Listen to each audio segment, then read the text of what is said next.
দেখছেন আল্লাহ শিখাচ্ছেন যে ও বান্দা তুমি ওইভাবে দোয়া করো। আল্লাহ জবান দিয়ে আল্লাহ শিখাই দিতেছে দোয়া। আর আমার দেশের মোল্লায় কয় বেদাত, আল্লাহ কয় করো এটা ইবাদত, আর মোল্লায় কয় বেদাত।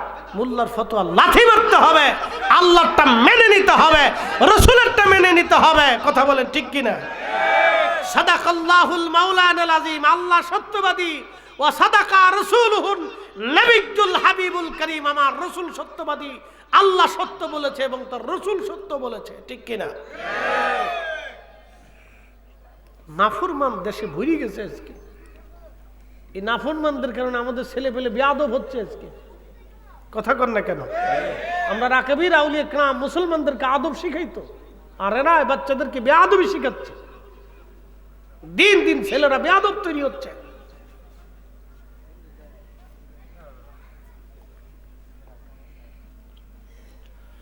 খুব মনোযোগ দিয়ে শুনবেন, আল্লাহ কোরআনে দোয়া শিক্ষা দিলেন। এ বান্দা তুমি এইভাবে দোয়া করো, হে রব তুমি আমার পিতামাতাকে জান্নাতে সেইভাবে লালন পালন করো যেইভাবে আমার পিতামাতা ছোট্টকালে রব্বায়ানি সগীরা, ছোট্টকালে আমার মা আমারে দুলিয়ে দুলিয়ে দুলিয়ে দুলিয়ে ঘুম পাড়াইতো। তুমি আমার আব্বা আম্মারে জান্নাতে ওইভাবে দোলায় দোলায় ঘুম পাড়াও। আল্লাহর ভাষা দেখছেন? আল্লাহর ভাষা বুঝে যান কত চমৎকার করে। আল্লাহ নিজে দোয়া শিখেছেন। নাফরমান দোয়া মানেই না, নাফরমান দোয়া মানেই না।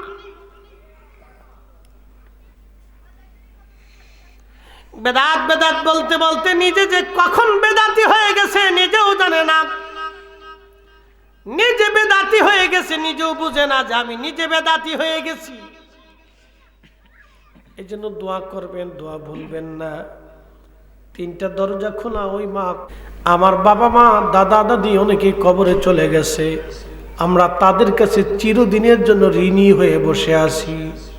কি কথা কন না কেন? আমরা তাদের কাছে কি চির ঋণী, চির ঋণী, চির ঋণী। আবার বলতেছি, মেহশরের মাঠে যদি আল্লাহ বলে মৌলানা ফরিদি তুমি তোমার পিতা মাতার অবাধ্য সন্তান, আয় আফসোস আমার জিন্দিগির সমস্ত ওয়াজিব বৃথা হয়ে যাবে। এক কথাই শেষ। যদি আল্লাহ কিয়ামতের ময়দানে আমাকে ডাক দে বলতেছে, হ্যাঁ ফরিদি তুমি তোমার পিতা মাতার অবাধ্য অকৃতজ্ঞ সন্তান, আমার জীবনের হায় আফসোস, আমার জীবনের সব ওয়াজগুলি নিষ্ফল হয়ে যাবে সেই দিন। আমার জীবনের সব সেজদাগুলি নিষ্ফল হবে, আমার জীবনের সব জিকির নিষ্ফল হবে, আমার জীবনের সব ইবাদত দান সদকা সেই দিন নিষ্ফল হয়ে যাবে। কারণ আল্লাহ রসুল বলেছেন পিতামাতার অবাধ্য এবং পিতামাতার অকৃতজ্ঞ সন্তান কখনো জান্নাতে যাবে না।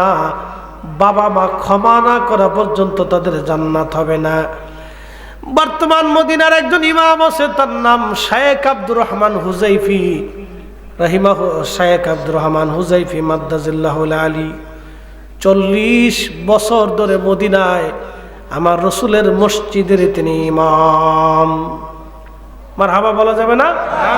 40 বছর ধরে মদিনাতুল মুনওয়ারাতে আমার রসুলের মসজিদের ইমামতি করতেছেন। আল্লাহু আকবার। আল্লাহ ওনার হায়াতের মধ্যে আরো বারাকা দান করুন, সকলে বলে না আমিন। আমার রসুলের মসজিদের ইমাম, এটা চারটেখানি কথা না বাবা,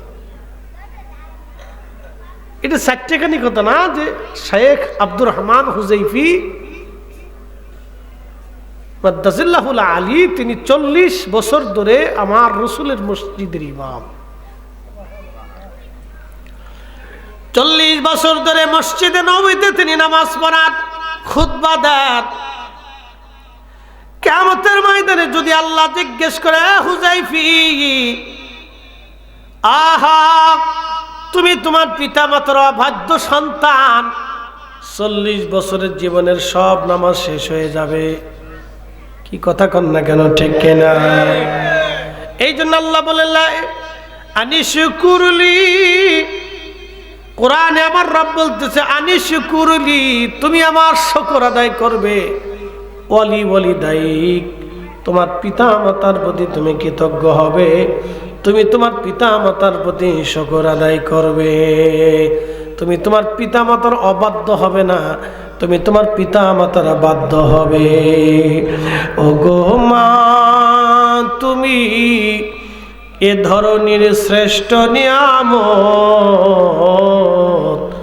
তোমারই পদতলে রয়েছে জান্নাত। গো মা, তুমি এ ধরনের শ্রেষ্ঠ নিয়ামত, তোমারই পদতলে রয়েছে জান্নাত।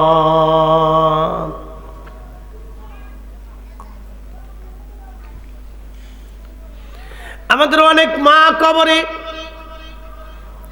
অনেক বাবা কবরে, দাদা দাদি কবরে ঘুমিয়ে গেছে, নেকির দরজা বন্ধ হয়ে গেল তাদের, তারা আর কোনো নেকি পাচ্ছে না। কিন্তু তিনটা দরজা এখনো খোলা।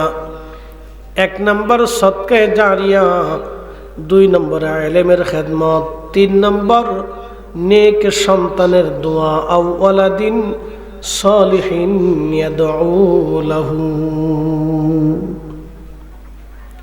ইলমের খেদমত, সদকায়ে জারিয়া এবং নেক সন্তানের দোয়া, 3টা দরজা তাদের জন্য এখনো খোলা রয়ে গেছে। কেউ যদি একটা মসজিদ বানায়, এই মসজিদে যদি টাইলস দেয়, সিমেন্ট দেয়, বালু দেয়, ইট দেয়, জমি দেয়, মসজিদে টিউবওয়েল করে দিল, এসি বানাই দিল, ফ্যান চালাই দিল, বিদ্যুৎ কারেন্ট দিয়ে দিল, এইরকম কোনো ব্যক্তি যদি করে, যতদিন মসজিদ থাকবে ততদিন ওই বান্দার কবরে নেকি চলতে থাকবে, নেকি চলতে থাকবে, নেকি বন্ধ হবে না। একবার জোরে বলা যাবে কে মারহাবা।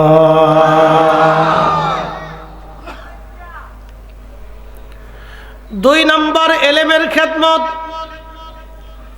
কেউ যদি মাদ্রাসা বানায়, একটা ছেলে এতিম, এতিম ছেলেরা আলেম বানায়, নিজের সন্তানটাকে কেউ যদি আলেম বানায়, নিজের মেয়েটাকে যদি আলেমা বানায়, হাফেজ বা হাফেজা বানায়, মুফতি বা মুফতিয়া বানায়, কোনো মা বাবা যদি তার সন্তানদেরকে আলেম আলেমা বানায়, তাহলে ওই সন্তান যতদিন আমল করবে, ওই সন্তান থেকে, ওই আলেম থেকে যত আলেম আসবে, সে আলেম থেকে যত আলেম আসবে, সে আলেম থেকে যত আলেম আসবে, কিয়ামত পর্যন্ত এই ইলমের ধারা যতদিন চলতে থাকবে, আল্লাহু আকবার, ওই বান্দা কবরে থাকবে কিন্তু নেকি বন্ধ হবে না, নেকি চলতে থাকবে, চলতে থাকবে।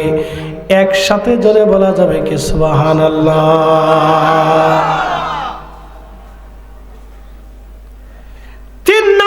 হচ্ছে আওয়ালাদিন সলিহিন ইয়াদউ লাহু, নেক সন্তানের দোয়া, নেক সন্তানের, জোরে বলেন, একসাথে বলেন, নেক সন্তানের দোয়া। এখন যারা দোয়া মানে না তাদের হালত কি বলেন? তারা নাফরমান। কথা কন না কেন? কি একসাথে বলেন? না না, জোরে বলেন, জোরে বলেন। সে কার সাথে নাফরমানি করছে? আল্লাহর সাথে তো করছেই, তার পিতামাতার সাথেও করছে। কারণ পিতামাতার ইন্তেকালের পরে সন্তানের উপরে হক ছিল, একবারে হক। পিতামাতার প্রতি হক ছিল, সন্তানের প্রতি হক ছিল। পিতামাতা সন্তানের কাছে পাইতো, বাধ্যতামূলক পাইতো দোয়া, আওয়ালাদিন সলিহিন ইয়াদউ লাহু, কিন্তু সন্তান দোয়া করে নাই, দোয়া মানে নাই।